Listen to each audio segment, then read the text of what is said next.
Hi friends. Today we will learn about evaporators. Do you love eating cookies and desserts? It contains sugar. Have you wondered how sugar is made?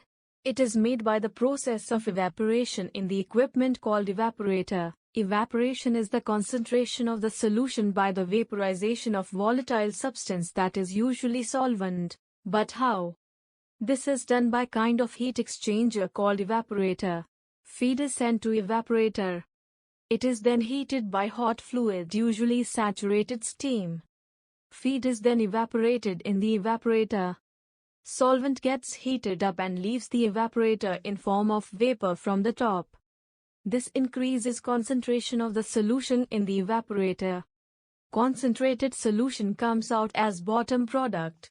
Sugar juice is fed into the evaporator and concentrated in the evaporator and cooled down to form sugar crystals used to make cookies. What affects the performance of evaporator? Concentration of solution. More concentrated can lead to change in solution properties and lead to clogging.